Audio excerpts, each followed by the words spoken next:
Kaixo eta ongi etorriak saio berri batera gaur abuztuak 12 astelena bi elkarrizketa izango ditugu. Alde batetik gure ohiko kolaboratzailea den Javier Mangadorekin egongo gara, Sarasate pasalekuaren berririgintzaren inguruan hitz egingo gaituena. Eta beste alde batetik Eneko Konpainsekin egongo gara. Abuztuaren 9an Elizondon hitzaldi bat eman zuena Venezuelaren egoeraren inguruan. Baina hauekin hasi baino lehen, goazen betiko edukiarekin.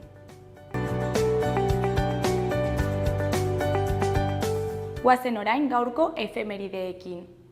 Gaurko egun batean, 1512an gaztelarrek Amaiurko gaztelua leherrarazi eta suntsitu zuten. Urte batzuk geroago, 1912an 153 arrantzale hil ziren Bakaiko kostaldean enbataren eraginez. Egun berean, baina 1989an nekazariek McDonald's eraikina desegin zuten Frantziako Milaun. Eta bukatzeko, 2000 urtean frantses hutsean zeuden seinale ugari kendu zituzten Nafarroa Behera eta Lapurdiko errepideetatik.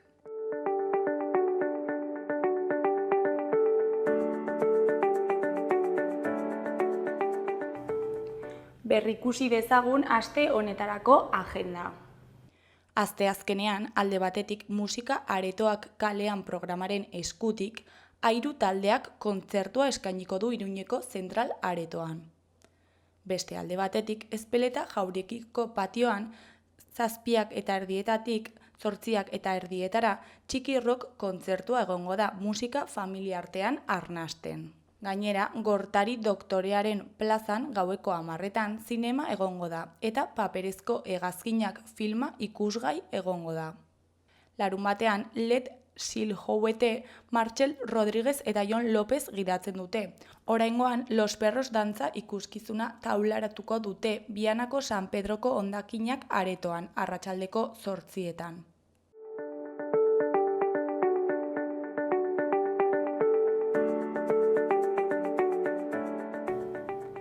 Ikus dezagun gaurko egunkarien azalek zer dioten. Diario de Noticiasen titular nagusian, Nafarroak 21 hildako zenbatu ditu abuztuko lehen astean beroaren eraginez. Estatuak 608 heriotza erregistratu ditu temperatura altuengatik, aurreko astean baino 2 aldiz gehiago. 3000 heriotza egon ziren 2023ko udan. Argazki nagusian, Leitzako ezpata-dantza dugu. Titularrean, ezpata-dantza dizdiratxua. Leitza dantzan egon zen egun handian, 38 graduei aurre eginez. Beheko argazkian, Olinpiar Jokoen amaiera ekitaldiko ikuskizuna dugu. Titularrean, AEB eta Txina domina gehien lortu dituztenak dira. Ezkerreko berrian, Fiteron zauritutako 4 adingabeen bilakaera positiboa. Eskuineko berrietan, alde batetik Nafarroak babes legala egiten dio taser pistolen erabilera polizietan. Beste alde batetik, hilak erki keinuak egiten dizkion gobernua osatu du eta ziuko karguoiak sartu ditu. Jarraian, 28.420 erromes igaro dira dagoeneko horreagatik aurten. Azkenik, faltsesko lehen piloiak 56 segundo baino ez zituen iraun eta 5 zauritu arin izan zituen. Diario de Navarraren titular nagusian, salmenten jeitxierak eta ardoaren soberakinak match bilketa markatuko dute Nafarroan. Kontsumoaren jeitxierak likidezia arazoak sortzen ditu upategi eta kooperatibetan. Argazki nagusian, itxeera ekietaldia State de Francen atletekin eta su artifizialekin. Titularrean, Los Angelesera bidean. Beheko berrian, Darkusik nazioarteko erdiko atzelari eslovainiarraren fitxaketa erori zaio Osasunari. Eskuineko berrian, beroak arnasa hartu du gaur, maximoak 10 gradu jeitsi dira iparraldean. Goiko berrietan, alde batetik, herri berrik 30 urte bete ditu erdiaroko jaietan. Beste alde batetik, lasterketa politak eta zauriturik gabekoak lehen piloian. Bukatzeko 17 eta 18 mendeetan tratu txarrak jasan zituzten nafarrek hitz egin dute. Gararen titular nagusian, Bilboko ia 42 graduek alerta klimatiko gero eta handiagoa azpimarratzen dute. Kantauri isurialdea eta kostaldea tenperatura altuek bereziki jota amaitutzat ematen den gertaera batean. Babesleku klimatikoen beharrak udalak mugiarazten ditu. Argazki nagusian Sifan jasan dugu. Titularrean Paris 2024ko azken heroia. Olinpiar jokoak historia dira jada. Pertsiana jeitsi zuten Sifan Hasan holandarraren balentriarekin, zeinak maratoia irabazi baitzuen sprint izugarria, 10.000 eta 5.000 brontzezko domina banarekin lehiatu ondoren. Erdiko berrian, Pablo Alcantararen hitzetan, Puerta del Solen ospatzen zen bitartean, ondoan torturatu egiten zen. Eskuineko berrietan, alde batetik, Aritz Intxustaren erreportaia dugu. Atxurra aitzuloa errealitate virtualaren aurrean. Beste alde batetik, ebakuazio agindu gehiago eman ditu Israelek Khan Yunisen.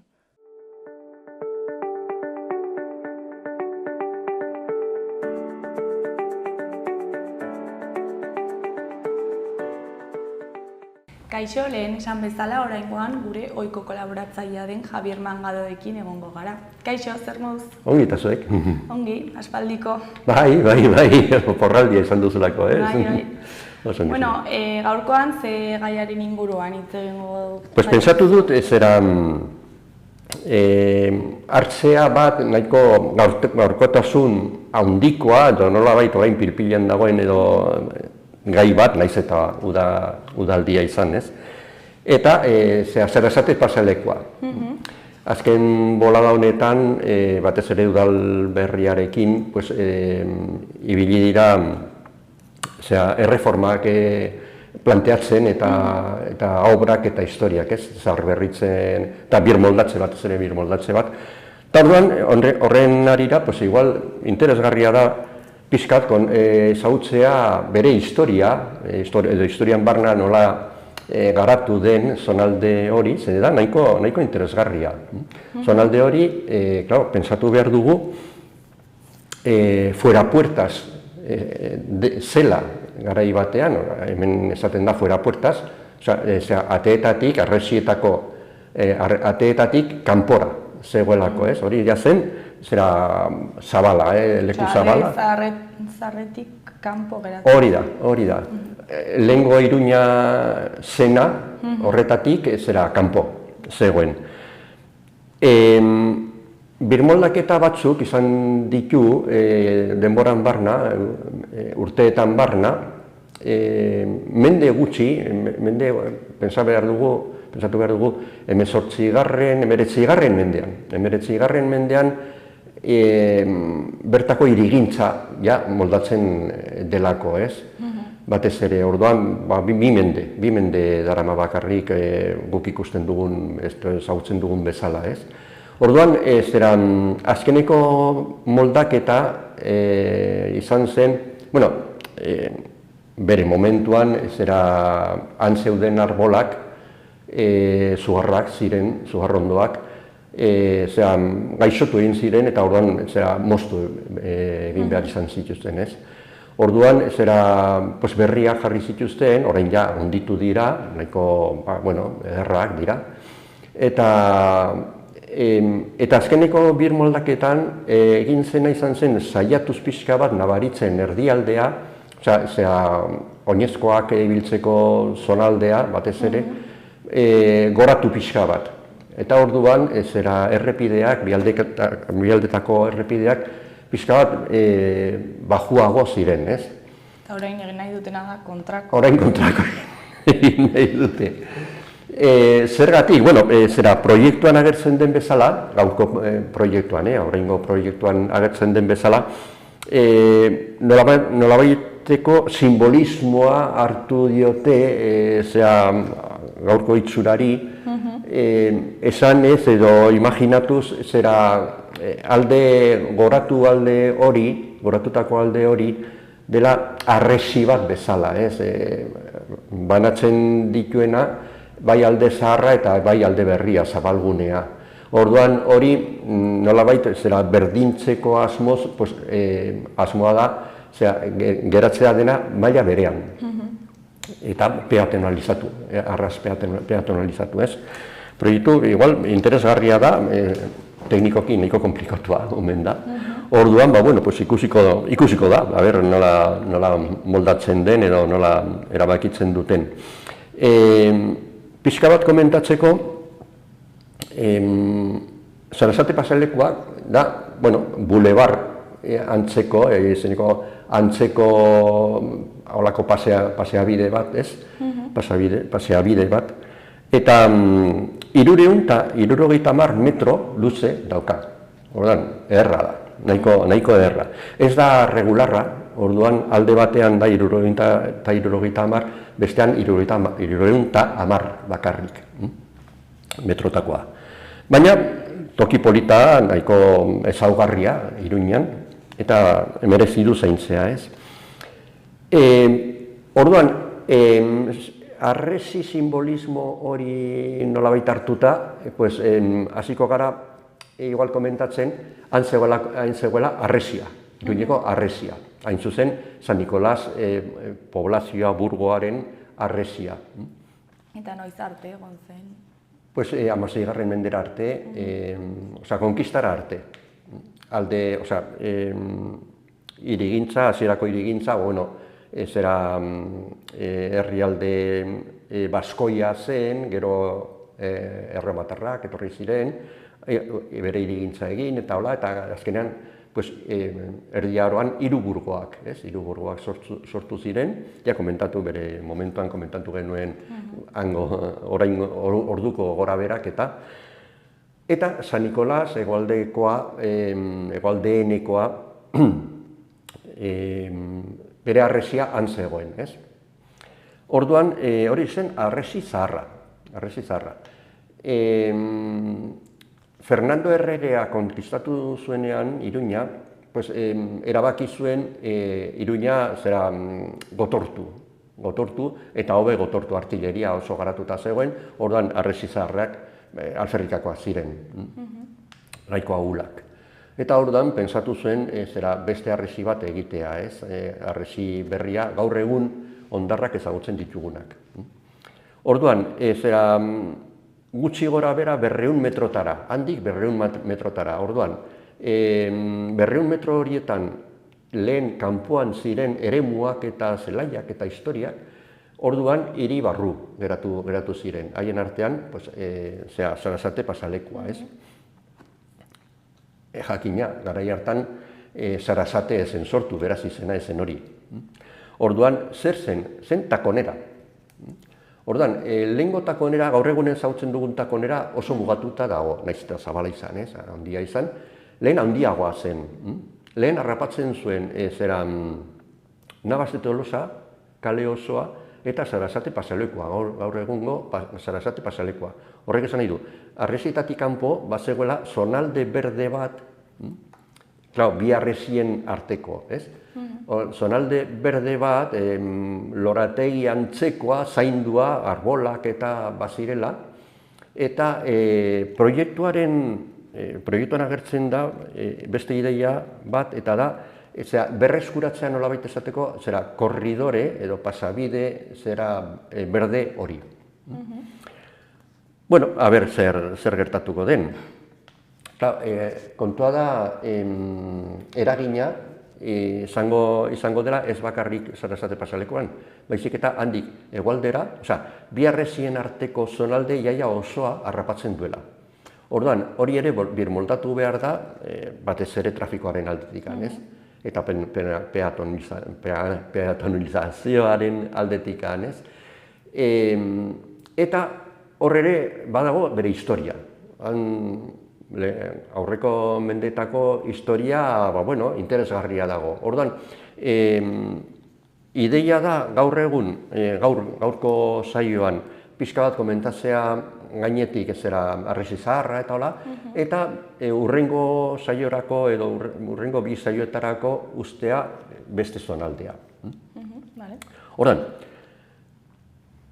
nolabait hasteko izena. Sarasate pasealekua, Sarasate hil zenetik aurrerakoa da. Beraz, lehen zer zen.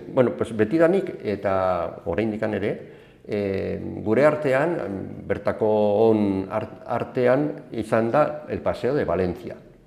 Valencia zen gizon bat, bargotakoa, ona etorria, eta lan egiten zuen notario batekin bertan, pasealeku horretan.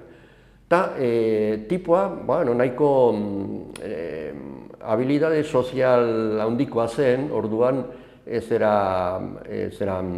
gainera tokia notaria bulegoa. Diputaziotik nahiko gertu zegoen, eta orduan herrietatik etortzen ziren guztiak tramiteak egiteko eta hola, bertara joaten ziren, bertaratzen ziren guztiak, edo gehienak. Eta orduan fama handia, ospea handia hartu zuen, eta esaten zen, ¿adonde vas? ¿A dónde Valencia? Eta hortik, Paseo Valencia. Bai, entzuna dut, gurasoei... Bai. Gure artean oraindik Paseo Valencia da, bai. Sarasate paseolekoa berria da. Sekulan ere ez da Paseo de Valencia ofizialki izan. Ez, sekulan ere. Lehengoa zen, irigintza hasi zen, bertako irigintza hasi zenean, klaro, paseabidea ez zen osatua, hori zen kanpoaldea, ez? Ordan zen, jarri zutela, lehendabiziko izena, Valencia kalea, baina ez pasealekua. Orduan, hori izan zen, hori 1853an, dela ja bimende, kasi. Orduan, hori izan zen, ofizialki Valencia izena agertu zen bakarra, baina bere lasek kendu zuten. Sarasate izena jartzeko, ez? Kontua da, Sarasate nahiko paradogikoa da, Sarasate pasealekuan ez egotea Sarasateren irudirik. Eta orduan, proiektuan, kontuan hartzen da hori ez, edo estatua edo irudi bat jartzea ikusiko da nolakoa den. Alde horretatik komentatu behar dugu hori izango zela hirugarrena. Iruñan Sarasateri eskainitako hirugarren irudia. Lehendabizikoa zen monumentua jarri zioten Takoneran, baina gaurko Takoneran, orain eslavaren monumentua zegoen tokian bertan, eta monumento berea. Bakarrik aldatu zuten irudia, bustoa, burua, eta Sarasaterena eraman zuten konservatoriora, Agoiz kaleko konservatoriora. Ura ere aldatu da, orain da emakumeen zentroa. Beraz, handik kendu dute eta gordeta dago, gaur egun gordeta dago. Eta horren truke, egin zioten beste monumento bat Medialunan. Eta da gaur egun dagoena, ez? Hori aurreko mendearen erdian edo izan zen. Eta hau izango zen hirugarren monumentoa Sarasateri eskainia. Da badakigu non jarriko duten edo... Ez, hori proiektuaren arabera. Proiektua oraindik ez da garatuta. Ez da onartuta gainera, ez dago. Orduan, teknikoek edo arkitektoek erabakiko dute non jarri edo proposatuko dute non jarri. Eta gero ikusiko da. Eta nolakoa izango den, handia, txikia, irudi osoa, hori sorpresa izango da, ez? Orduan,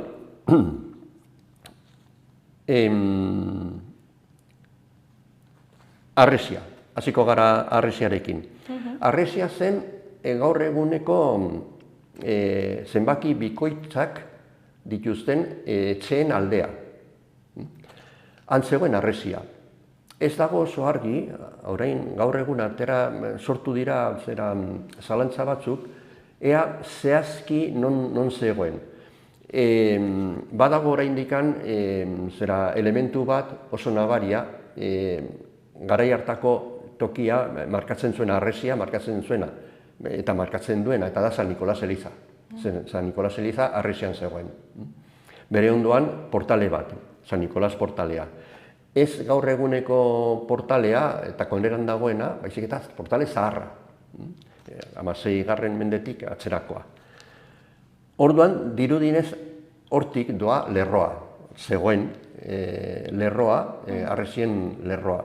Kontua da, egin dutela olako zera indusketa txiki batzuk inguruan, eta dirudienez, kanporagoa omen zegoen. Baina hori ez dago oraindik argi. Beraz, obretan hasten baldin badira, auskalo zera aurkituko duten. Igual aurkitzen dute hondarrak edo ze historia, eta horrek ere baldintzatuko du. Obra guzia baldintzatuko du. Argi dago, bai, hortik kanpora zegoela lubanarroa edo fosoa. Defensarako, ez? Urez betetzeko eta hola. Fosoa ezen oso zabala, beraz, gaur egun kalkulatu dezakegu, gaur eguneko paselekuan, arbol nagusien lerroraino heltzen zela, gutxi gora bera. Eta hortik aurrera, eremuak, ez? Horrek esan nahi du, azpiegitura egiteko, zonalde horretan, hori guztia bete zen eskombroz. Beraz, han ez dago ezer interesgarririk. Han zulatu daiteke oso erraz dena. Eta ez da deus agertuko, ez dago, segurenik ez da ezer agertuko, ez? Garai batean hartu zen, udalak hartu zen proiektu bat ere bai, han egiteko lurrazpiko parkin bat. Gaur egun Gazteluko plazan egin zutena, egitea han. Horretan oinarritu zain zuzen, bertan ez dagoelako ezer, eta zulatzeko oso erresa delako, bakarrik eskombora dagoelako, hor barruan. Izan ere, azkenan bertan bera geratu zen kontua, eta justo Gazteluko plazan egin zuten, eta hain zuzen, hondarra arkeologikoak agertu ziren pila bat, ez? Eta zergatik ez duten egin beste aldean? Euskalo, erabaki politikoa, izan omen zen. Bai, argudio batzuk badaude, komerzialagoa da Gazteluko plaza, bestea baino, hor daude, en fin. Aparkatu nahi baduzu, berdin du lekua. Bai, baina hotelak badaude ere bai, Gazteluko plazan. Hor dirudienez izan ziren olako, ezakit presioak edo ze historia, auskalo, ez? Total, ezen egin zen Gazteluko plazan. Bai egin zena, izan zen, foruen monumentua. Eta foruen monumentuan egitean, bai aurkitu zituztela zailtasun asko, zaila izan zen zulatzea. Zulatzea ez, zimentatzea. Zulatu errez, hori eskombroa zen, ez? Baina, gero, eusteko, altera horri eusteko, zimentoa jartzeko, zulo bat zen, ez? Hori da. Orduan, klaro, sendotu behar zen asko, ez? Eta garestiagoa suertatu zen. Bien, orduan, San Nikolas eliza. Hori da, geratzen den hondar bakarra, eta elementu bakarra, baina itxuraz zen oso diferentea, oso diferentea. Gaur egun ezagutzen duguna ez du ezer ikusirik. Bazen, ez era eliza gotorlekua, garai hartan egiten zen bezala. Goratu behar dugu, hiriburuen artean beti liskarrak izan zirela. Orduan, defensarako, elizak ziren batez ere nagusiak. Orduan, bai San Nikolas, bai San Zernin elizak oso gotortuak egon ziren bere momentuan. Orduan, San Nikolas elizan, 4 dorre sendo ziren, oso ederrak, oso sendoak, oso gogorrak gainera. Bere plantan, gurutze planta dauka, ez? Orduan, 4 utxunetan, 4 dorre horiek. Oso ederrak eta importanteak. Kontua da, konkista heldu zen, Fernando erregeak konkistatu zuen, ez? Eta orduan, Duke de Alba, Albako dukea, ikusi zuen militarrak, klaro. Ikusi zuen, Fernando erregeak egin nahi zuen gaztelu berri bat. Bazegoen gaztelu zaharra, gaztelu berri bat non, Gazteluko plazan ondoan, aurrekoa zegoen ondoan, ez? Gaur egun zera diputazio jauregia dagoen tokian, ez? Baina, klaro, San Nikolas eliza oso gertu zegoen, nahiko gertu, 1 metro eskaz hor dago, ez? eta dorreak ziren gaztelua baino altuagoak. Orduan, hori militarren hizkeran esaten zaio horri padrastroa. Osea, bada toki bat, gotorleku bat edo gaztelu bat erasotzeko erreza. Ze tiroak egin zezaketen goitik bera. Orduan, Albako dukeak esatzen hori fuera. Eta moztu zituzten, suntxitu zituzten laudorreak. Gaur ikusten dugun dorre bat, ematen du almenak dituena, eta hori da pastitxe bat, da berreraikuntza bat, polita egiteko besterik, apaintzeko besterik gabe. Eta beste dorrea geratu da zeran eskilak izateko, eta ez du balorerik defentsa bat. Eta kanpoko harresia daukala harresi txiki bat, hori ez dagoen? Ez dago deuz. Dorre, bai, baziren, dozein harresi bezala, tarteka baziren dorre batzuk. Pasealeku osoan, Sarasate pasealeku osoan, eliza kenduta, ez zegoen dorrerik. Bazegoen bat, Balestena etxean, Gazteluko plazan, dorre bat, eta beste portale bat, orain Komedia eskalean dagoen parean. Eta beste muturrean, gaur egun parlamentu aldean, aurreko izkina horretan, bazegoen bi dorre, las torredondas deitzen zitzaien, borobilak zirelako, haundi bat harresian, eta aurrerago Lubanarroa izteko beste bat, la dorre txikia. Eta horregatik San Gregorio kalea, bere momentuan, hasieran, ez zen San Gregorio kalea, baizik eta la calle de Torredondas, horregatik. Horrek esan nahi du, etxe horiek guztiak, Indatxikia eta San Nicolás Plaza eta San Gregorio kaleak, etxe horiek guztiak ziren harresiaren kontra eginak. Bueno, pues, eta hortik, pasatuko gara pixka bat komentatzera urrengo eraikinak. Harresia bota zutenean, berreraiki egin ziren guztiak, apaindu ere bai, etxeak apaindu, etxe guztien atzealdea zen harresia. Gaur egun da aurrealdea. Politagoa, ederrago eta hola ez. Eta hori zegoen orain eliza dagoen zuzen horretan? Bai, norabide horretan, bai. Ez dago argi bertan zegoela eta aurrera xeago.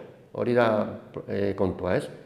Lain komentatu duguna ez. Induzketa txiki batzuk egin dira eta harresiaren ondar batzuk agertu dira kanporago. Ordan, ez dakigu. Bertan zen, edo, 2-4 metro, 5 metro gehienaz aurrerago, omen zen.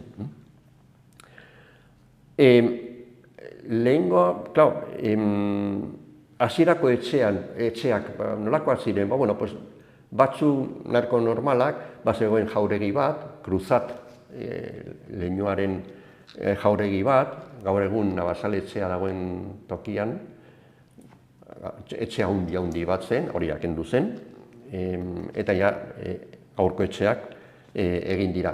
19. mendekoak, 18, 19 mendekoak dira, beraz modernoagoak dira hori guztiak. San Nicolás elizatik beste aldera, Gazteluko plaza joatean, komentatzeko, hainbat puntutxo bakarrik komentatzeko, beste toki nahiko nabaria gure garaian oso ospe handikoa zen Las Potxolas jatetxea. Hori ere, nahiko, ezagunatzen gure garaian, gaur egun ez dago. Baina hori uste dut komentatu genuela, ez? Komentatu genuela, bai. Hoize da, 9 aizpa ziren. Ulzamatik, jatorria zuten Ulzaman, gurasoak ziren Ulzamakoak, han zuten ostatu bat, eta ostatua utzi eta Iruñera etorri ziren, eta egin zuten bat, hartu zuten beste bat Komedia eskalean. Baina handik hartu zuten ja Sarasate paselekukoa. Baina gurasoak hil ziren. Orduan ja 9 ahizpek hartu zuten ardura eta ja montatu zuten bera, ez? Eta ja aurreko batean komentatu genuen, toki oso dotorea zen, oso famatua, han bilera batzuk egin ziren nahiko importanteak, bai gerra zibilian, bai gerra mundialean, munduko gerran ere bai, erabakitzeko Espainia sartzeko edo sartzeko, badaude olako anekdota pasadizo batzu oso interesgarriak, eta jende famatua ere bai, jende famatua Hemingway, zine aktoreak eta aktoresak ibili dira handik, eta aizpagia, azkeneko aizpa duela 3-4 urte hil zen, ordan ja hori guztia desagertu da. Eta beste aldean, haratago parlamentu aldera, han egon zen, eta ja komentatu genuen ere bai, Irati tranbiaren geltokia, Iruñeko geltokia. Hori ere, gaur egun ez dago ja inongo aztarnarik, baina 34. zenbakiaren parean zegoen. Horrek eskatu zuen, kaltzada osoa moztea, bakarrik tranbia ibiltzen zen handik, bere momentuan ez, bere garaian. Urte gutxitan, gero ja bidea beste batetik, beste toki batzuetatik jarri zuten, orduan ja ez dago ezen ibili eta ja normal geratu zen. Eta bukatzeko igual, komentatzeko estatuak, orain parlamentuaren aurrean dauden estatua horiek ere nahiko bitxiak, ez dira bertan jartzeko propio eginak. Baizik eta Madrilen zeuden. Madrilen erregearen jauregian zeuden guztiak. Erregearen jauregia apaintzeko Vatikanon dagoen bezala, goiko aldean, baziren estatua batzuk, errege batzuen estatuak eta hola. Plazan. Plazan, bai. Orduan, ja, birmoldatu zuten momentu egon batean, eta estatua horiek soberan ziren. Eta orduan, udalak esan zuen, botatzeko ordez, erosiko ditugu guk, proposamena egin zuten, erosteko. Eta hango Madrileko udalak esan zuen, ez, doainik. Eraman eta total, botatzeko dira, eraman doainik. Eta hola, ekarri zuten doainik. Kontua da, garraioan ez zuten ongi moldatu, eta heldu ziren sudurrak apurtuta. Guzia gainera. Argazkitan. Horan, azkenean gastatu behar izan zuten, agirietan agertzen da, diru bat, moldatzeko eta hola. Gero konturatu ziren, bai, erregeak zirela, batzuk ezagunak, beste batzuk ez ezagunak, eta baten bat ez zela Nafarroko erregea gainera. Azkenean zer egin zuten, bueltatu zituzten, nik uste dut, 2, eta beste bi ekarri, Nafarroka edo Iruñeko errega zirenak, baina ez dago argi, izenak bakarrik batzuetan agertzen ziren, beste batzuetan ez ziren agertzen, zeltsa bat izan zen, han, ez? Eta estatua horiek oraindik daude. Bai, han daude. Proiektuan, asmoa da, ez geratzea, estatua horiek ibili dira pasealekuan bertan, baina gora eta bera.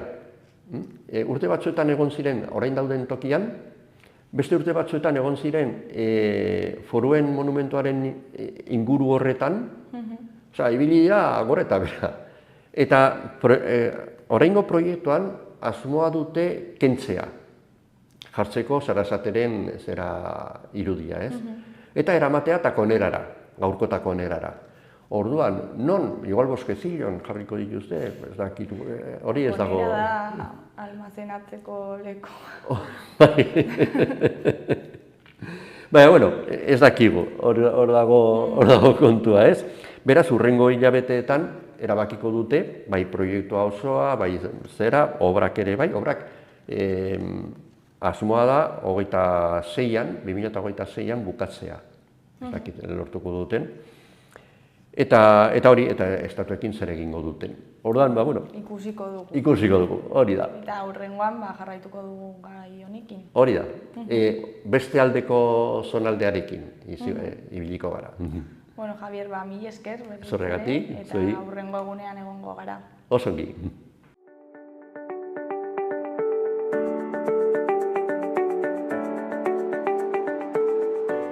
Gaurko eta biharko eguraldia ikusiko dugu. Gaur, astelena, temperatura asko jaitsiko da, Ebro bailaran izan ezik. Ipar-mendebaldeko haizeak aire masa freskoa ekarriko du eta horren ondorioz temperatura maksimoak leku askotan igandekoak baino 12-14 gradu baxuagoak izango dira. Ebro ibarrean ere jaitsi egingo dira, baina oraindik bero egingo du, 35 gradu inguruko balioekin. Kantauri isurialdean goizak aurrera egin ahala lainotuz joango da eta euri pixka bat egin dezake. Arratsaldetik aurrera hegoaldetik bero hodeiak agertuko dira eta baliteke zaparrada eta ekaitz batzuk izatea. Asteartean tenperaturak jaisten jarraituko du. Ipar-mendebaldeko haizea ibiliko da eta beherakada bereziki hegoaldean nabarituko da. Hala ere, maksimoak bertan 30 gradu ingurukoak izango dira. Gainerakoan, 24-26 gradukoak izango dira. Kantauri isurialdean hodei dexente agertuko dira eta euria egin dezake. Horrez gain, giro ezegonkorrak jarraipena izango du eta batez ere arratsaldean zaparrada trumoitxoak izan daitezke.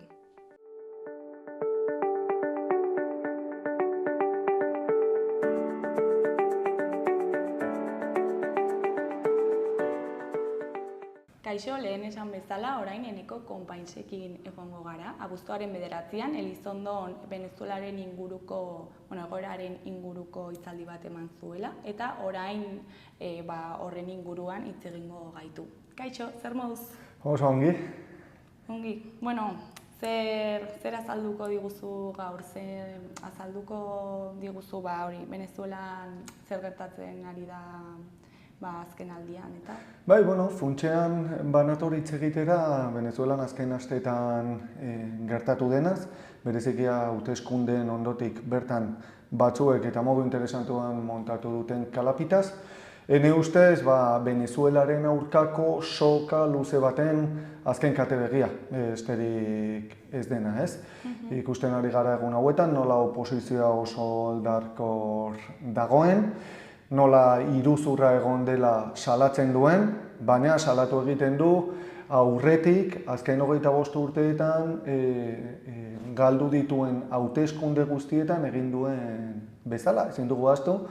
Venezuelan azken 25 urteetan 31 bider egin dira hauteskundeak, oposizioak 29 galdu ditu, eta 29 horietan salatu du iruzurra. Hortaz ez gaude estrategia berri baten aurrean, baizik eta atzetik datorren soka luze baten azken kate begian baizik, suposatzen duena, kontatzen digutenetik harago, kolpismoa, indarkeria eta demokraziari erasoa, baina ez kontatzen diguten bezala txabismoaren eskutik, baizik eta oposizioaren eskutik. Beraz ez da egoera berri bat, baina nondik dator egoera hau edo non dago egoera honen sorrera? Bai, aintzat hartu behar da hasteko, Venezuela oso herrialde garrantzitsua dela ikuspegi geopolitikotik, badituelako oso lehengai garrantzitsuak, bereziki petrolioa. Gaur-gaurkoz Venezuelak ditu mundu mailako petrolio erreserba zertifikaturik handienak. Literalkian erditxantxetan esaten da Venezuela flotatu egiten duela petrolio gainean, ur gainean beharrean, ez? Hortaz horrek, bereziki bizi dugun garaian, nun lehengai batzuk agortzen ari diren, eta sekulako garrantzi geopolitikoa ematen dio herrialdeari. Zer da gertatu zena? 1998an Hugo Chávezek irabazten dituela bertan hauteskundeak, eta lehen aldiz herrialdearentzat ezkerrak gobernatzen du proiektu burujabe eta eraldatzaile batekin gehiengo sozialen zerbitzura egiten dena. Historikoki, Venezuelako petrolioak eskuinak, burgesiak eta oro har herrialdeko elite aberats eta zuriek kontrolatua zuten, gutxiengo sozial baten mesedetan, eta zer esanik ez, Amerikako Estatu Batuen mesedetan, ze oso merke eramaten zuen Venezuelatik petrolioa. Estatu Batuek oso merke eramaten zuten. Hori Chavezekin aldatu egingo da, berak aldarrikatuko du herrialdearen burujabetza, nazionalizatuko du petrolioa eta hortik datorren errenta petrolero guztiak erabiliko du pobrezia murrizteko funtsean, bale? Eta horrek hamarkada luze oso batean egin zuen Venezuelaz pobreentzat Latinoamerika osoan zegoen herrialderik onena. Karo, Amerikako Estatu Batuek ezin zuten hori toleratu, eta bertan dituzten txontxongiloak eskuin fascista funtsean erabili zuten, proiektu burujabe hori erasotu eta kaltetzeko, eta horretan daramateia bereziki. Beti egon dira, baina daramate bereziki intentsitate handiz Chavezil eta Maduro heldu zenetik 2013 urtetik, indarkeria, gerra ekonomikoa eta akademikoek gerra hibrido deitzen duten fenomeno hori erabiliz, Venezuela erasotzeko modu antidemokratikoan venezolarrek hautatu duten gobernu hori kentzeko. Eta nola dago orain Venezuelan hauteskunde sistema eta zergatik izan da kritikatuak? Begira, kritikatua izan da oso interes geopolitiko argiak daudelako, baina egiten zaion kritikak ez du inolako zerikustekorik errealitatearekin, eta azalduko dut zergatik. Chavismoa izan zen egin zuzen ere 1989an prozesu konstituziogile bat abiatu zutenean, ezarri zuena hauteskunde sistema askoz aurreratuago bat, bale? Historikoki, Venezuelan bai hauteskundeak ziren erabat iruzurtiak, bazegoenan 1971etik aurrera egon zenan puntofijismoa deitzen den garai historikoa, bazen Espainiako 1978ko erregimenaren parekoa, formalki demokrazia zegoen, baina modu materialean gehiengo sozialak guztiz bazterturik zeuden. Sistema hori kontrolatu zuten bi alderdi politikok, Acción Democrática eta COPEI, direla PSOE eta PPren hemengo, bertako lehen guzoak, bale? Eta orduan bai, hauteskundeak guztiz iruzurtiak ziren. Hain iruzurtiak, garaiko ezkerrak orduan esaera bat zuela zela, akta mata boto. Zein da kontua, bi alderdi politiko horiek herriak bozkatzen zuten itxura aldatu eta bozketen akten bidez, aldatu egiten zituzten gauzak nahi eran. Hori 1989an, Chavismoak ekidin nahi izan zuen etorkizunari begira nola? Ezarriz Venezuelan hauteskunde sistema, hiperseguro bat. Bale? Hiperseguroa zergatik hasteko. Konstituzionalizatu egiten da botere elektorala, botere independiente bat, bezala, ez? Munduko herrialde gehienetan gobernuek antolatzen dituzte hauteskundeak. Han ez, esan zuten tranparik egon ez dadin, hemen egongo da botere independiente bat, el poder electoral, CNE, edo hauteskunde kontseilu nazionalak ordezkatzen duena, eta berari soilik dagokio hauteskunde prozesu guztien antolakuntza. Beraz, inpartzialagoa egiten du. Hori da, bai, modu independientean hautatua dena, bale? Baina hortik aurrera, berme sistema ikaragarri bat jarri zen martxan. Zergatik, Venezuelan bozka ematen da elektronikoki ordenagailu bidez, baina papera ere sartu egiten da, zuk. Lehenbizi digitalki identifikatu egiten zara konprobatzeko karneta eman duenak eta bozkatuko duen herritarra berdinak direla. Lehen horrekin kriston iruzurrak egiten ziren eta kontrolik ez zegoenez, zeuden herritarrak 5, 10, 15 bider bozka ematen zutenak kolegio ezberdinetan, hori dago hiperdemostraturik. Gaur egun hori ezin da gertatu Venezuelan digital kontrolatu egiten dela.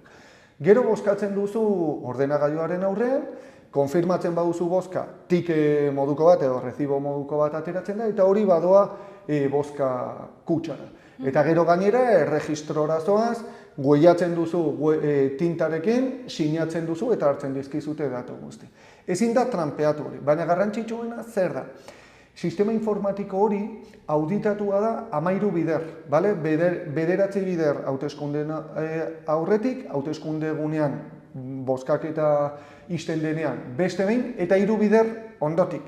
Eta auditoria horiek egiten dituzte CNeko funtzionariek, baina badaude alderdi politiko guztien ordezkariak presente, gauzak ongi egiten direla iratzako, nazioko ikuskariak eta nazioarteko ikuskariak, eta hori gutxiez, eta auditoria guzti horiek telebisatuak dira, tranparik egonez dadin. Auditoria egiten den bakoitzean, sistemak sortzen du klabe zifratu eta zatikatu bat, bale? Ekiditeko inork aurrez ja errebisaturik dagoena modifikatu ahal izatea. Nola? Esaten zaio alderdi bakoitzari. Tori giltzaren zati bat zuri, giltza elektronikoaren beste zati bat zuri, beste zati bat zuri. Azkenengo hauteskunde hauetan, 10 hautagai zeuden, 9 sinatu zuten konpromiso bat CNR-ekin eta badute giltza horren zati bat. Oposizio fascista, Edmundo González Urrutiak ordezkatzen zuenak, asmoa zuenez iruzurra salatzeko gertatzen zela, erabaki zuen kanpo ez egite, baina honekin aditzera mani dugana da, sistema ezin dela trampeatu, baldin eta ez badira ados jartzen hautagai guztiak iruzurra egiteko, eta evidentea da hori ez dela gertatu.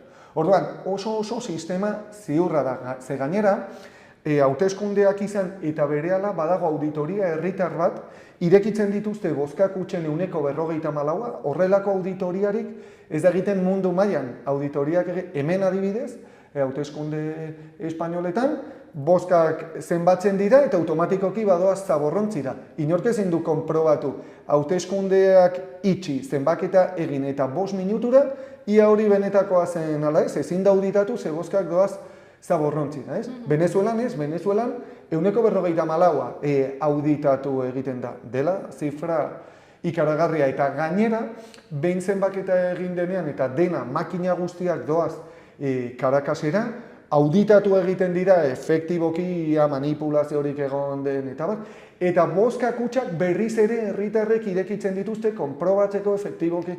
Osea, ezin da manipulatu, gezurra da, eta demostratzen ari da gezurra dela. Eta zergatik iritsi zaigu guri komunikabide guztietatik justo kontrakoa? Bueno, hain zuzen ere azaltzen ari naizenagatik, ez? Oso interes potoloak daude Venezuelaren gainean jarriak. Amerikako estatu batuek ez dituzte bere interesak ordezkatuak ikusi modu majoritario batean, nahiz eta onartu behar den, eskuin muturra egun Venezuelan oso indartsua dela, bozen 43% atera dute, eta horrek esan nahi du Venezuelan, eskuin indartsu bat dugula, bale? Baina hortik aurrera, demostratzen ari dena egun hauetan da, ustezko akten aldarrikapena ez, Venezuelari eskatzen zaiona, egin ditzatela aktak publiko, aurrez prestatu diko gidoi kolpista baten beste urrats bat, besterik ez direla. Zergatik diota, hasteko, munduko inolako herrialdetan ez da exigitzen akten aldarrikapena. Exigitu daitekena da, emaitzen argitalpen zehatza jakiteko tokian toki, mai bakoitzean, bakoitzak zenbat atera duen. Baina hemen noiz ikusi ditugu bozketen aktak. Noiz, Barne Ministeritzak argitaratu ditu akta guztiak guk ikusi ditzagun. Noiz zintzilikatu dira interneten guk akta horiek, sinadurekin ikusi ditzagun. Ez dago. Pentsa, Brasilen egin diren azken hauteskundetan, bolsonaristek Lulari exigitzen zioten akten argitalpena, eta Lulak ez zituen argitaratu. Esan nahi dut, irudikatzeko edo azaltzeko Venezuelari eskatzen zaiona, beste inori eskatzen ez zaiona. Argitaratuko balituzte ongi etorrean, nik ez dut inolako arazorik. Baina zer egin du Maduro? Madurok egin duena izan da, oposizioak dio eta argitaratu ditu web horri batean akta batzuk. Txavismoak mantentzen du akta horiek faltsuak direla, baina goazen epaitegietara eta batzi dezaten epaiek. Zer da gertatu dena? Kausa judizial bat antolatu da Venezuelako justizia auzitegi nagusian, CNEk depositatu ditu ja akta guztiak, akta guzti horiek tribunaletan daude, originalak. Akta original horien kopiak dituzte alderdi politiko guztiek, txabismoak eraman ditu bereak, baina 10 hautagaietatik 9 eraman dituzte beraienak, eta kontuz, ze hainbat hautagai opositore dira ja esan dutenak, Maria Corina Machado eta Edmundo Gonzálezek aurkeztu dituen horietariko asko, faltsuak direla, eta ez dutena bat egiten beraiek dituztenekin, egun hauetan publikatu dira hainbat bideo. Atzoko berria da, web orri horretan Maria Corina Machadoren lagunek zintzilikaturiko akten 93% manipulaturik edo faltsuturik ageri dela. Atzo bertan argitaraturiko datua da. Baina kuriosoki, aurkeztu ez den hautagai bakarra tribunalaren aurrean da Edmundo González Urrutia. Eta bera sostengatzen zuen plataformaren hainbat ordezkari politiko aurkeztu dira, baina ez dituzte aktake eraman, esan dute ez dakitela nortzuk zintzilikatu dituzten akta horiek web horrean, eta nolabait eskuak garbitu dituzte, eta batek galde lezake. Bueno, horren egiazkoak baldin badira zuen aktak, ze beldur duzue hori tribunal baten aurrean depositatzean. Ez da zuek soilik dituzuela akten kopiak, dituzte beste bederatzi hautagaik. Orduan ez dago ezin da tranparik egon, zein da kontua. Kontziente izan direla, interneten zabaldu duten gezur hori tribunal baten aurrean eramatean delitu elektoral bilakatzen da, eta delitu hori larria da, eta espetxera erama zaitzake. Eta nahiago izan dute ardura ekidin, zergatik tamalez ez dutelako egia behar. Postegiaren edo posverdad deitzen den horren garaian bizi gara, eta Venezuelako oposizioari gezurra mundu mailan zabaltzeko aski zaio ez iruzurra egon dela demostratzearekin, ezin baitu hori demostratu ze ez da iruzurrik egon. Aski zaio iruzurra egon denaren sentsazioa zabaltzearekin. Eta tamalez horretan munduko komunikabide nagusi guztien laguntza dutenez, eraginkorrak dira.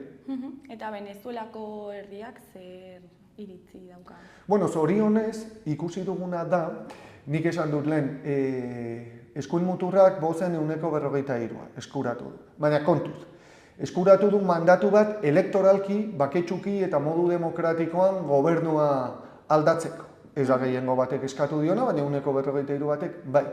Zertan tronpatu da ene ustez Maria Corina Machado, dela eskuin mutur fascista betikoa naiz eta komunikabideak aurpegia garbitu eta demokratizatu egin duan.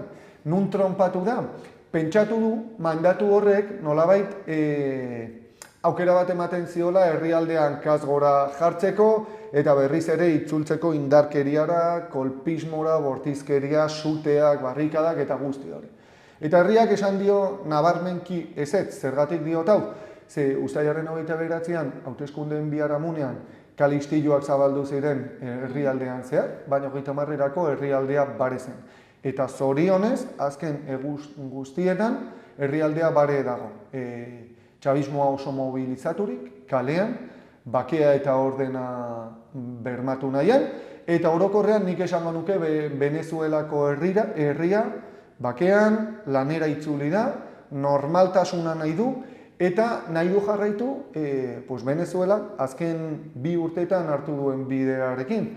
Dela bakearena, berreskurapen ekonomikoarena, hazkunde ekonomikoarena, inflaziorik ezarena, eta hori da momentua bizitzen ari dena.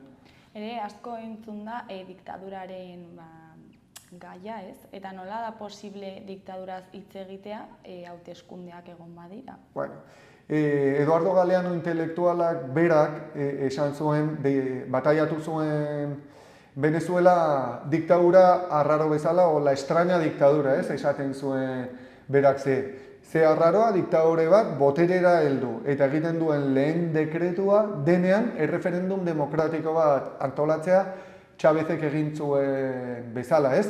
Eta orduz geroztik, zenbat eta zenbat hauteskunde prozesu ez diren egon, lehen esan dut, 25 urteetan, 31 bider. Pentsa, Chávezi egin izan zioten referendum revokatorio bat, alegia aukera eman zioten herriari, hautatutako presidente hori boteretik kentzeko erreferendum baten bidez. Oposizioak behartu zuen erreferenduma, Venezuelako konstituzioak baimendu egiten duelako horrelako erreferendumak ospatzea, baina oposizioak galdu egin zuen 2004 urtean erreferendum hura. Zein da kontua? Oposizioak behar duela errelato bat eraiki ahalik eta gehien kaltetzeko Venezuela, bai Venezuela barruan politikoki, bai mundu mailan diplomatikoki, ekonomikoki, finantzieroki. Kao, sostengatuko ez balute diktadura bat dela, ez dago mundu mailan justifikatzerik zigor ekonomikoak, zigor finantzieroak, eta bat. Esango dizut, Venezuela diktadura bat denaren baieztapena sostengatzen da eskuin muturreko prentsaren titularretan. Baina ara doan edozein herritar konproba dezake lehen unetik, han askatasun zibilak daudela, han askatasun politikoak daudela, han askatasun mediatikoak daudela, badagoela adierazpen askatasuna, badagoela informazio askatasuna.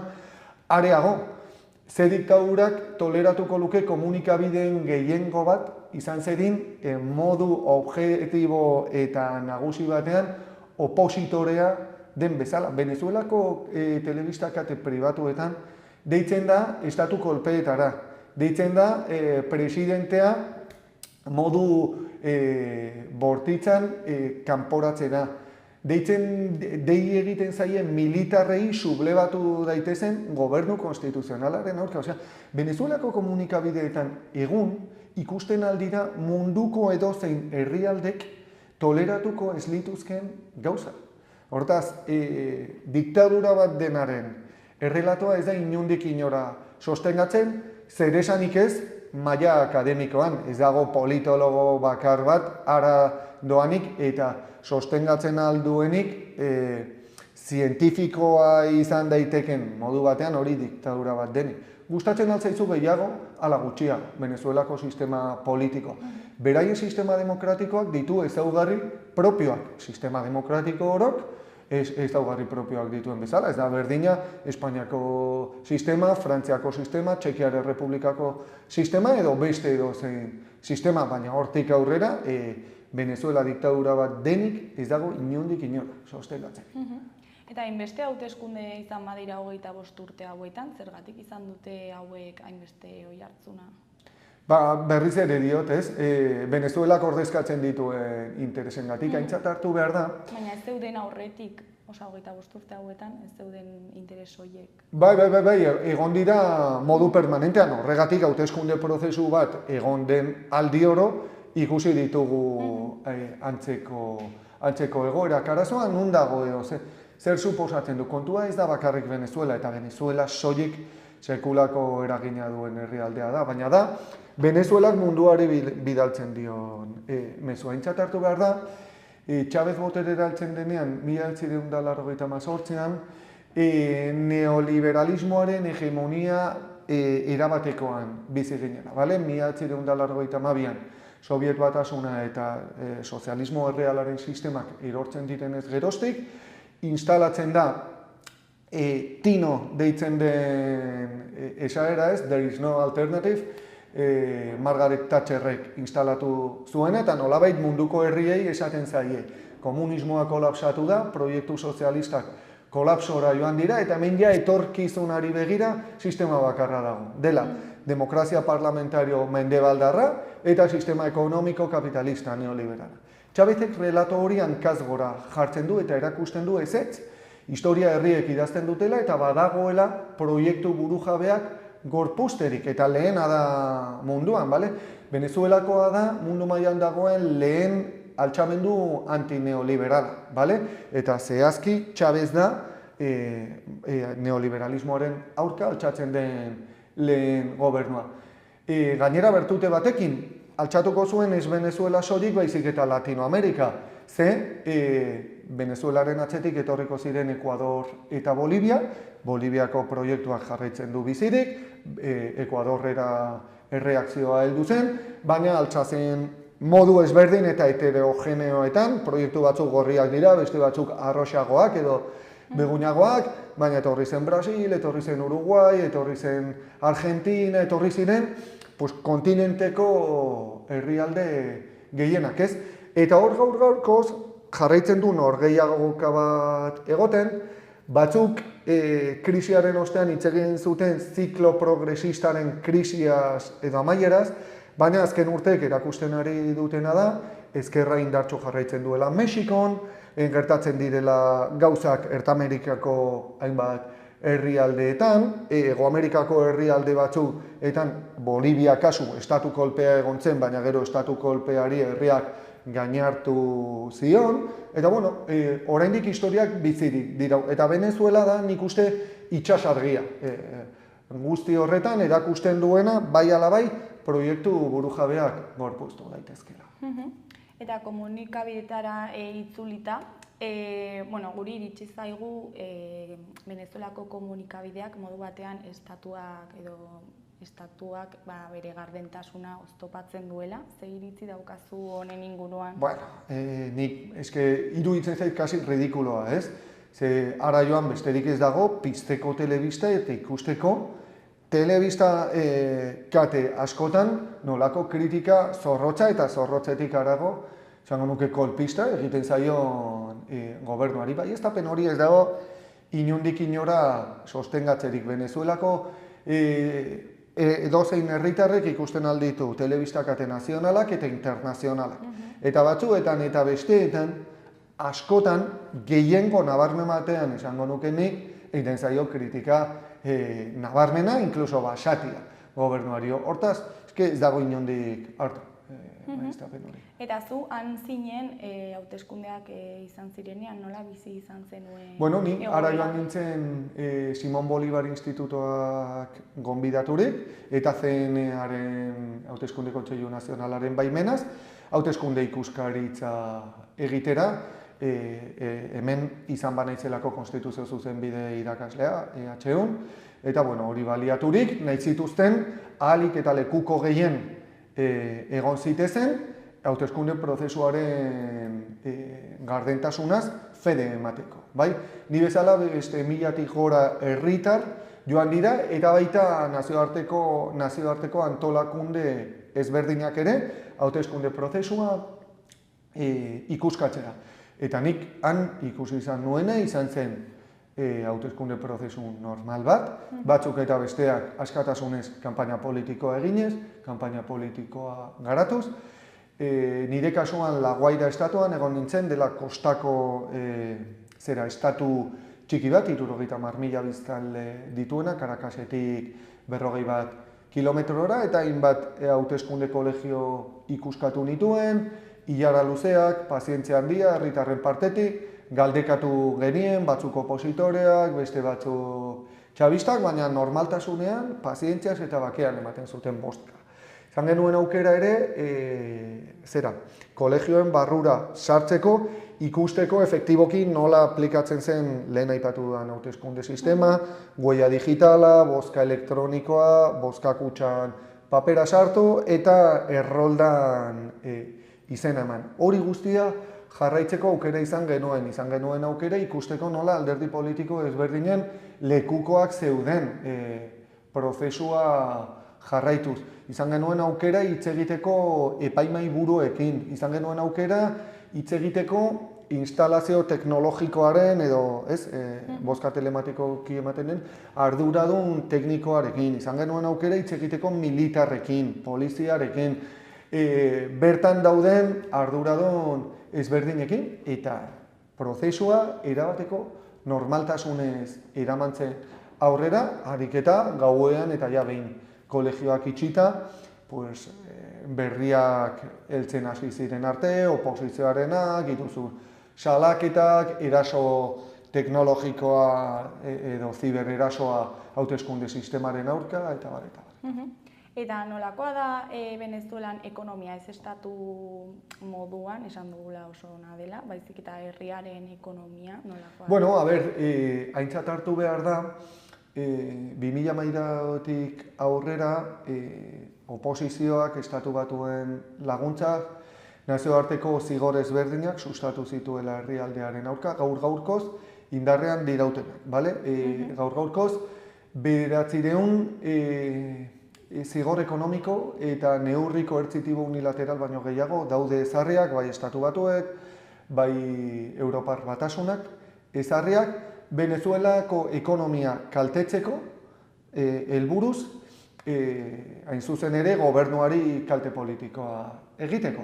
Esan behar da, neurri horiek eraginkortasun maila oso handia izan dutela, Gainera, zigor horiek batu dira, gauzak esan behar dira diren bezala, akatsak ere egon dira txabismoaren partetik, badituzte arazo potoloak, eta maila ekonomikoan, azken urteetan, nik bereziki esango nuke 2015-etik 2022-ra, oso egoera ekonomiko latza bizi izan zen orokorrean, gobernuak ez zuen aukerarik nazioartean transakzio ekonomikoak egiteko, pentsa inkluso COVID-aren txertoak erostea eragotzi egiten zitzaion, nolako neurri basatiak izan behar diren.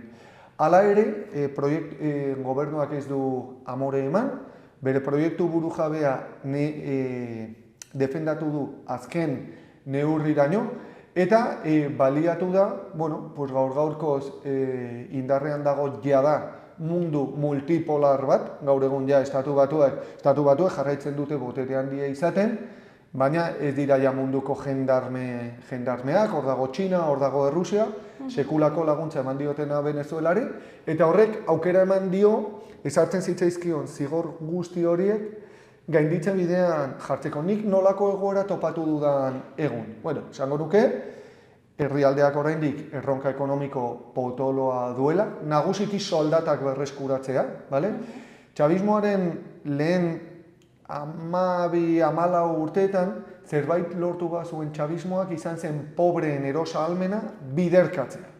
Modu pentsaezinean, horregatik esan dut eta mantentzen dut, txabismoaren lehen 13-14 urteetan, Venezuela zela, pobreek Latinoamerikan bizitzeko zuten herrialderik onena. Karo, neurri eta zigor ekonomiko guzti horiekin erosahalmen hori pikutara joan zen. Ondatu zuten erosahalmena, herritarrena, kaltetu zuten osasun sistema publikoa, kaltetu zuten hezkuntza sistema. Konkista sozial horiek, azken 12 urteetan, oso kinka larrian egon dira. Gaur da eguna berreskuratzen ari direnak guztia. Adibidez, Venezuelak bizi izan du prozesu hiperinflazionario bat, zuk zenituen bolibarrak poltsikoan eta biharamunean ez zuten deus balio. Horregatik zegoen alaolako obsesio bat dolarrak erostearekin, nolabait dolarrekin lortzen zenuelako zure aurrezkien balioa mantentzea, eta hor egin zen merkatu beltz bat ikaragarria, eta azkenean dolarizatu da herrialdea, baina horrek izan du bertute bat, eta da inflazioa 0,7an dago gaur egun. Pentsa, hemen mundu mendebaldarreko herrialdetan, baina inflazio gutxiago dago. Horrek suposatzen duelarik, ekonomiarentzat oso berri ona. Herrialdea azten ari da, Latinoamerikako beste herrialde denak, baino gehiago, 0,3tik gora azten ari da, egia da oso azpitik azten dela, egonkortasun ekonomikoa dago, zu bazoaz herrialdera eta ikusten duzu lasaitasuna, normaltasuna, atzerriko inbertsioak biderkatzen ari dira, eta horrekin batera oso kontu garrantzitsua eta da. Aberastasun naturalak izanagatik ere Venezuelak importatu egiten zituen, konsumitzen zituen elikagaien gehiengoa. Zer da lortu dena azken urtetan? Nola ez zieten usten produktuak importatzen, azkenean horrek behartu du produkzio nazionala biderkatzera, bai arrantzan, bai nekazaritzan eta bai abeltzaintzan, eta gaurko berri ona da, gaur-gaurkoz, Venezuela dela kasik ikuspegi alimentario batetik subiraua. Produzitzen dituzte bertan, konsumitzen dituzten produktuen 83%, eta hori oso berri ona da herrialdearentzat. Erronka zein da, esan duan bezala, herritarren erosahalmena berreskuratzea. Baina horrek ez dukentzen Venezuelan gaur-gaurkoz, badoela gobernu bat jarraitzen duena pobreengatik kezkatzen. Eta gaur da eguna, oinarrizko produktuekin familia bakoitzak lote moduko bat jasotzen duela hilabete hasieran, lote bat edo bi, kutxa bat edo bi, familiaren tamailaren arabera, arrozarekin, pastarekin, kontserbekin, olioarekin, eta beste hainbat oinarrizko produktuekin bermatzeko erosahalmenik ez duen horrek, gutxieneko batzuk bermaturik dituela. Nik Elizonon eman nuen hitzaldian azaltzen duen, nola herrigorak banatzen dituen kutxak auzolanean, posan, gobernuak sustatzen du auzolan nazional bat, milioika herritar implikatzen dituenak, gobernuak antolatzen eta erosten dituen kutxa horiek doanik emateko herritarrei, eta hori ere aintzat hartu behar da. Eta zuk uste duzu, Venezuela Latin herrialde bat izan da, hemendikan aurreiritziak daudela? Bai, noski, beti Europarrok tradizio bat baldin badugu da, gure zilborrari begiratu eta pentsatzea munduko herrialderik onena garela, ez? Hemen aintzat hartu behar da, Venezuela ez dela lehen munduko herrialde bat, bale? Izan da historikoki kolonizatutako, historikoki zapaldutako herrialde bat. Gainera, duela 200 urte independentzia eskuratu zutenean, dependentzia ekonomikoa, dependentzia materiala mantendu zen, bale? Espainiarekiko askatasun politikoa lortu zuten, baina estatu batuek dependentzia ekonomikoa ezarri eta inposatu zuten mendetan eta hamarkadatan zehar. Horrek zer eragin du? Estatu batuek historikoki ustiatu izan dute herrialdea, eta nolabait hazten doan herrialdea da, baina oso azpitik datorren herrialdea izan dela galdu gabe. Hemen, Europako potentziak izan gara historikoki, 20. mendean zere esanik ez, munduaren zentroa. Egin duguna izan da, 3. munduko herrialdeak ustiatu eta nolabait beraien aberastasuna lapurtu, eta hori da historikoki gertatu dena, eta horretaz baliatu gara hemen historiaren une batean, 2. mundu gerratik ona ezarri ziren estatu sozialak gorpuztu eta mantentzeko.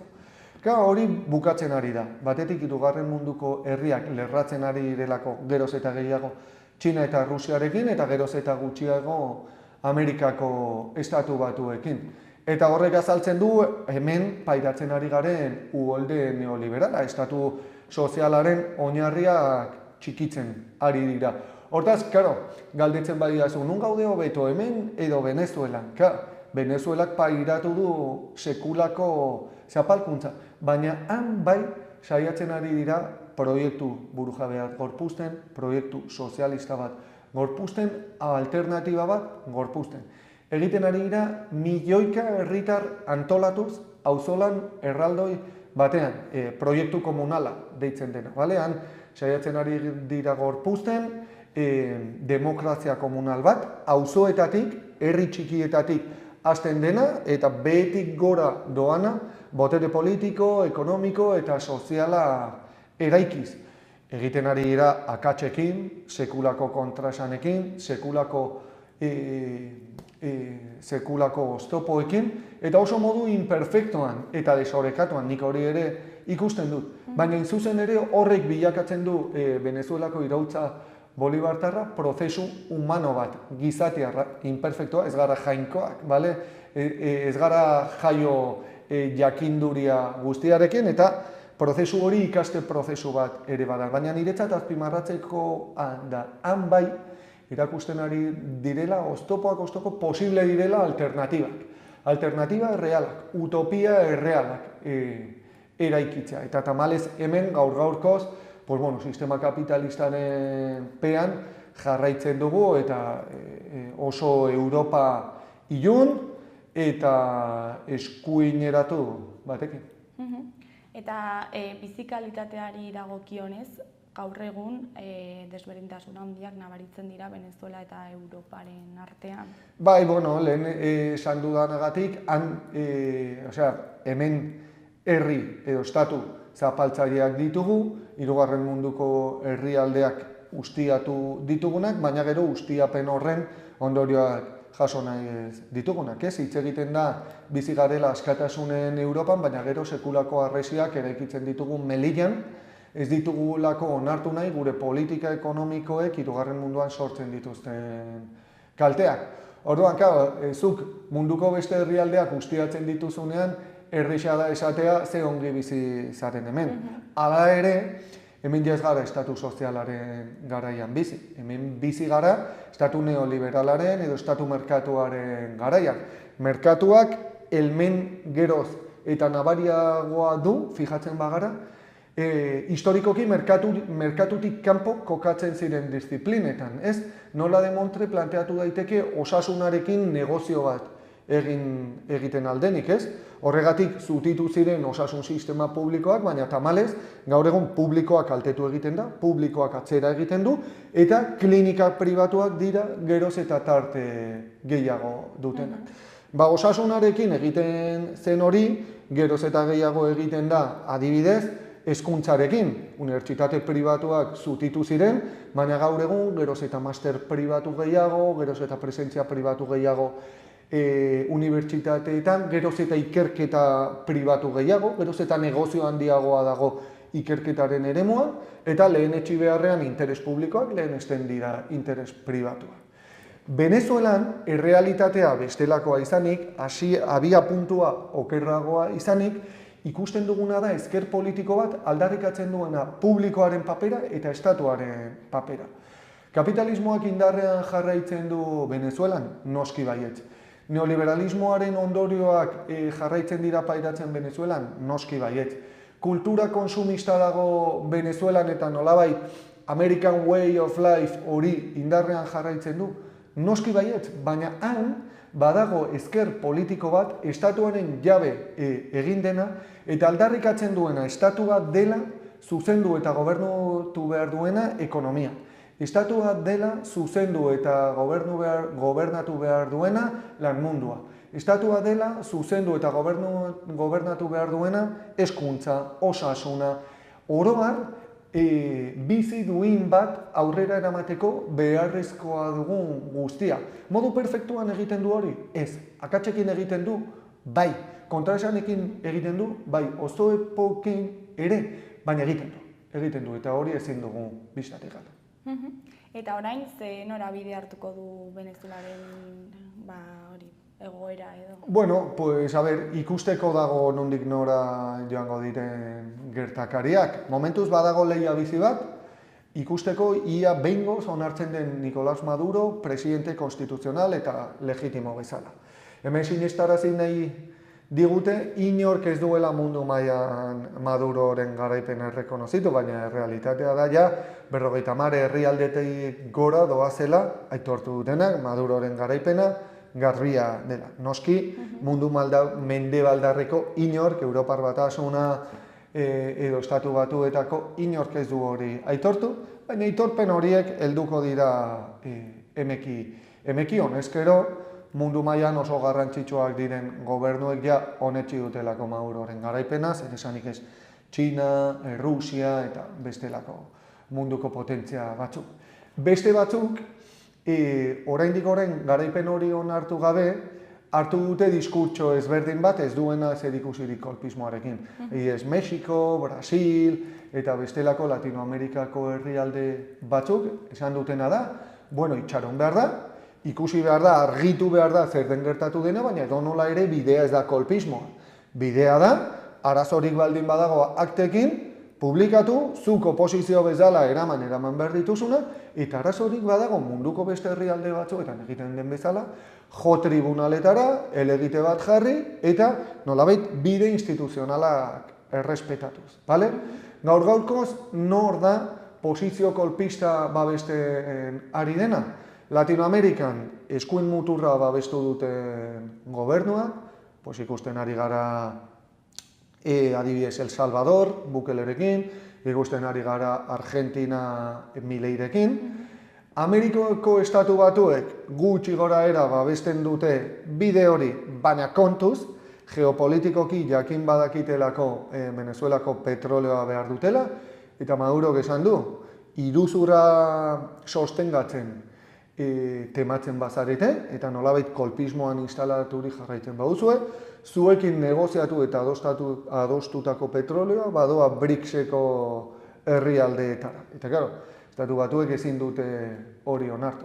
Europar Batasunean ere, hasieran erosi zen Maria Corina Machado eta Edmundo González Urrutiaren diskurtsoa, baina adibidez Espainiako gobernuaren diskurtsoa ja izan da, bueno, ikusi behar da, zer gertatu den, ikusiko ditugu gertakaria gertutik, nahi dugu aktak edo behintzat emaitza xehetuak argitaratzea, baina Espainiako gobernuak oraindik ez du aitortu Edmundo González Urrutia Venezuelako presidente bezala. Orduan, guazen ikustera, bataila hori nondik nora doan. Eta gero, aurre ikustekoa dena da, Estatu Batuek eta Europak jarraituko dutela zigorrekin ez zaielako interesatzen Venezuelak erabaki duena eta Venezuelan gertatzen ari dena, baina kontuz, lehen esan dudan bezala, ez gara mundu unipolar batean bizi gara mundu multipolar batean, eta zorionez, Venezuelak eta Venezuelak bezala Bolivia, Nicaragua, Kuba, eta beste hainbat proiektu alternatibo Latinoamerikan, Txina, Errusia eta beste herrialde garrantzitsu batuen, Euskarria dute behintzat proiektu subirano bezala bizi irauteko. Eta nik uste mundu horrek egingo duela aurrera, etorkizunean. Neko ja bukatzeko ezakit zerbait gehiago komentatu nahi duzun, zerbait azuzaigu. Nik uste ez duela gutxi esan, oroar iruditzen zait ongi azaldu eta argitu duela Venezuelan zer gertatu den eta zergatik gertatu den. Guazen orain ikustera ia eraginkorrak garen egiaren defentsan hemen Europan, dena kontra dugu ikuspegi mediatiko batetik, ikuspegi ekonomiko eta finantziero batetik, botere faktiko guztiak lerraturik daude oposizio fasistarekin, baina ezker politiko eta antiimperialistaren lana da hemen herritarrak aktibatzea egiaren defentsan eta bestelako mundu baten defentsan eta horretan ari gara lanean. Ikusiko dugu zer gertatuko den hemendik aurrera, baina zuri eskerrak eman guretzako tartetxo bat ateratzeagatik. Mila esker zuei.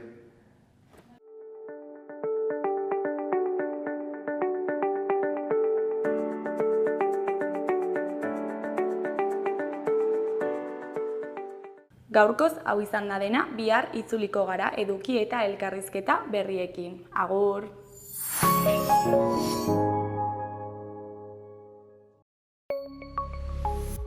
Gobierno de Navarra. Nafarroako gobernua.